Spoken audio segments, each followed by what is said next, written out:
সুজয় কৃষ্ণ ভদ্র ওরফে কালীঘাটের কাকু আগাম জামিনের আবেদন খারিজ করল কলকাতা হাইকোর্ট। বিচারপতি জয় মাল্য বাগচি এবং বিচারপতি গৌরাঙ্গ কান্তের ডিভিশন বেঞ্চের পর্যবেক্ষণ সিবিআই আদালত তাকে বারবার হাজিরা দেবার নির্দেশ দিয়েছিল। পাশাপাশি নিম্ন আদালতের বিচারকের কাছেও তাকে হেফাজতে চাওয়া হয়, কিন্তু সুজয় কৃষ্ণ ভদ্র সশরীরে বা ভার্চুয়ালি হাজিরা দেননি। ফলে আদালত মনে করছে আইনগত দিক থেকে তিনি ইতিমধ্যেই গ্রেফতার আছেন, তাই আগাম জামিনের বিষয় খতিয়ে দেখার প্রয়োজন নেই। আদালতের পর্যবেক্ষণ, কোনো অভিযুক্তকে গ্রেফতার করার পর তাকে হাজির করার বা হেফাজতে নেবার আবেদন করা যেতেই পারে। এদিন শুনানিতে আইনজীবী মিলন মুখার্জি সুজয় ভদ্রের পক্ষে বলেন, প্রোডাকশন ওয়ারেন্টের অর্থ কাস্টাডি ওয়ারেন্ট নয়। প্রোডাকশন ওয়ারেন্ট জেলের ওসিকে দেওয়া হয়েছে, সুজয় কৃষ্ণকে তো দেওয়া হয়নি। এর অর্থ সুজয় কৃষ্ণ ভদ্র এখন গ্রেফতার নয়। তিনি আরও জানান, 2023-এর 31শে মে ইডি গ্রেফতার করে সুজয় কৃষ্ণকে। তারপর থেকে 13 বার জিজ্ঞাসাবাদ করা হয়েছে, প্রত্যেকবারই সহযোগিতা করেছেন তিনি। ইডি মামলায় তার জামিন মঞ্জুর করা হয়েছে। অন্যদিকে সিবিআই এর আইনজীবী ধীরজ ত্রিবেদী বলছেন, গত 26শে নভেম্বর প্রোডাকশন ওয়ারেন্ট ইস্যু করা হয় তার বিরুদ্ধে, জেলের ওসিকে দেওয়া হয়। প্রোডাকশন ওয়ারেন্ট ইস্যু করা হলে জামিন বা আগাম জামিনের আবেদন করা যায় না। এদিন শুনানি পর্বে বিচারপতি জয় মাল্য বাগচির প্রশ্ন, আপনি একজন অভিযুক্তকে গ্রেফতার করলেন, তারপর তাকে প্রোডাকশন করছেন না, তাহলে কি হবে এই পরিস্থিতিতে? সিবিআই এর আইনজীবীর যুক্তি, জেল সুপার বারবার বলছেন তিনি অসুস্থ, তাকে হাজির করা সম্ভব নয়। অসুস্থতার অজুহাত দিয়ে তিনি হাজিরা এড়িয়ে গেছেন। এরপর বিচারপতি বাগচি বলেন, কিন্তু আপনি যদি সশরীরে বা ভার্চুয়ালি হাজির করতে না পারেন, তাহলে তাকে জেলে রাখা বেআইনি। প্রসঙ্গত বলি, নিয়োগ দুর্নীতি কাণ্ডে 2022 সালের 9 June RC case number register করে সিবিআই। গত 2014 সালে প্রাইমারি টেটে 16,000-এরও বেশি শূন্য পদের জন্য পরীক্ষা নেওয়া হয়। অভিযোগ, বাগদার বাসিন্দা চন্দন মণ্ডল টাকার বিনিময়ে অযোগ্য ব্যক্তিদের চাকরি পেতে সাহায্য করেছিলেন, আর সেই চন্দন মণ্ডলের সঙ্গে যোগাযোগ ছিল এই কালীঘাটের কাকু। সিবিআই এর মামলায় তদন্ত করতে গিয়ে কাকুকে জিজ্ঞাসাবাদের জন্য সমন পাঠানো হয়। এরপর গত বছর কাকুর অফিসে তল্লাশি চালায় ইডি। তারপরে 2023 সালের 31শে মে তাকে গ্রেফতার করা হয়। তারপর থেকে প্রায় 1.5 বছর ধরে জেলেই রয়েছেন তিনি। চলতি মাসের 6 তারিখ তার জামিন মঞ্জুর করেন কলকাতা হাইকোর্টের বিচারপতি শুভ্রা ঘোষ। এদিকে ইতিমধ্যেই গত 25শে নভেম্বর তাকে নিম্ন আদালতে হাজিরার নির্দেশ দেওয়া হয়, কারণ বেআইনি নিয়োগের ক্ষেত্রে শিক্ষামন্ত্রী থেকে শুরু করে শিক্ষা দপ্তরের কর্তা ব্যক্তিদের সঙ্গে তিনি নিয়মিত যোগাযোগ রাখতেন বলে অভিযোগ সিবিআই এর। গত 28শে নভেম্বর জেল সুপার ফের রিপোর্ট দিয়ে জানান, সুজয় কৃষ্ণ এখনও অসুস্থ, তাকে সশরীরে হাজির করা সম্ভব নয়। বারবার প্রোডাকশন ওয়ারেন্ট দেওয়া হলেও সুজয় কৃষ্ণকে হাজির করানো যায়নি।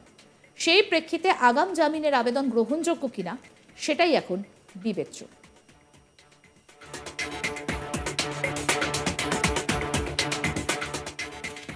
আমাদের প্রতিনিধি মানুষ নস্কর কি প্রতিবেদন তুলে ধরেছেন, আসুন শুনে।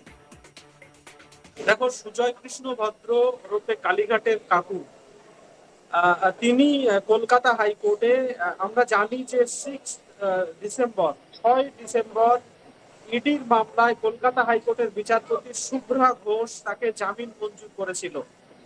কালীঘাটের কাকুকে প্রাথমিকের নিয়োগ দুর্নীতির মামলায় 2023 সালের 31 মে গ্রেপ্তার করেছিল ইডি। সেই তারপর থেকে তিনি জেলবন্দি রয়েছেন প্রায় 1.5 বছরের বেশি। রাদার বলা যায় যে জেলবন্দি ছিলেন। সেখানে ইডির তিনি সেই মামলায় জামিনের আবেদন জানিয়েছিলেন। বিচারপতি শুভ্রা ঘোষ তার জামিন মঞ্জুর করেছিল। ইতিমধ্যে 6 সেপ্টেম্বর, ইতিমধ্যে 25 নভেম্বর ইডির কাছে আরো একাধিক তথ্য প্রমাণ থাকায়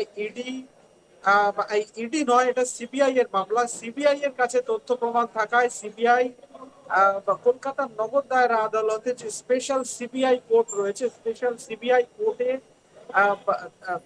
নভেম্বর মাসের 25 তারিখে আবেদন জানিয়েছিল তাকে ফের হেফাজতে নেওয়ার জন্য।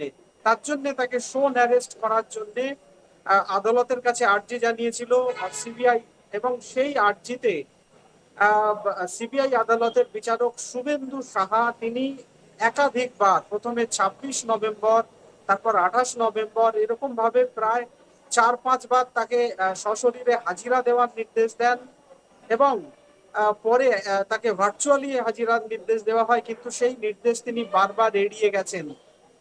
ইতিমধ্যে তার তরফে 28 নভেম্বর কলকাতা হাইকোর্টে আগাম জামিনের আবেদন জানানো হয়েছিল, যাতে সিবিআই তাকে গ্রেপ্তার না করতে পারে বা শোন অ্যারেস্ট না করতে পারে। সেই মামলাতে এর আগে আগাম জামিনের আবেদনের শুনানিতে এর আগেও বিচারপতি জয়মাল্য বাগচি একাধিকবার সিবিআই এবং একাধিকবার শুনানি করেছেন, এবং সিবিআই ইডির সঙ্গে সঙ্গে সুজয় কৃষ্ণ ভদ্র দুই তরফের আইনজীবীদের কাছেই গ্রেপ্তারের যে টেকনিক্যাল বিষয় সেই নিয়ে বলা যায় যে কার্যত সওয়াল জবাব চলেছে বেশ কয়েকদিন ধরে। আজকে বিচারপতি জয়মাল্য বাগচি পুরো বিষয় শোনার পর পর্যবেক্ষণে জানান যে যেভাবে সুজয় কৃষ্ণ ভদ্র তাকে নিম্ন আদালতের বিচারক একাধিকবার তাকে হাজিরা দেওয়ার নির্দেশ দিয়েছেন সশরীরে, তারপরে তাকে ভার্চুয়ালি হাজিরা দেওয়ার নির্দেশ দেওয়া হয়েছে, সেখানে কোথাও সুজয় কৃষ্ণ ভদ্র আদালতের মনে হচ্ছে যে কোথাও সুজয় কৃষ্ণ ভদ্র হয়তো তার হাজিরা এড়িয়ে যাওয়ার জন্যেই তিনি তাকে যাতে গ্রেপ্তার না করতে পারে সিবিআই, তার জন্যই কোথাও তিনি এড়িয়ে যাওয়ার চেষ্টা করেছেন।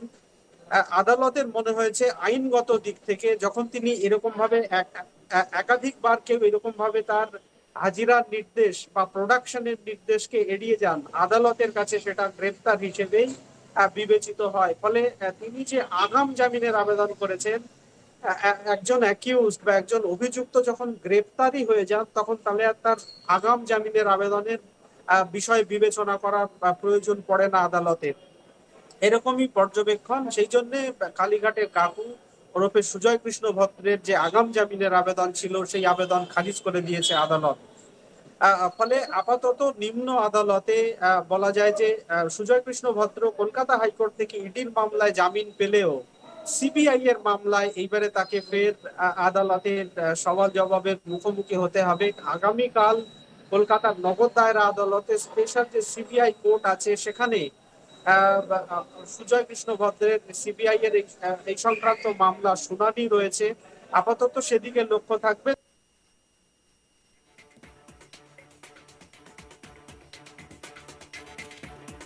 কালীঘাটের কাকু বারবার অসুস্থতা দেখিয়ে হাজিরা এড়িয়ে গিয়েছেন, এবং এই মুহূর্তে দাঁড়িয়ে সেটাই বড় প্রশ্ন যে বারবার যিনি অসুস্থতা দেখিয়ে হাজিরা এড়িয়ে গিয়েছেন, এবং জামিনের আর্জি কিন্তু ইতিমধ্যেই আগাম জামিনের আর্জি এদিন খারিজ হয়ে গিয়েছে কলকাতা হাইকোর্টে। হাইকোর্টের বিপাকে কালীঘাটের কাকু সুজয় কৃষ্ণ ভদ্র ওরফে কালীঘাটের কাকুর আগাম জামিনের আর্জি খারিজ করল কলকাতা হাইকোর্ট।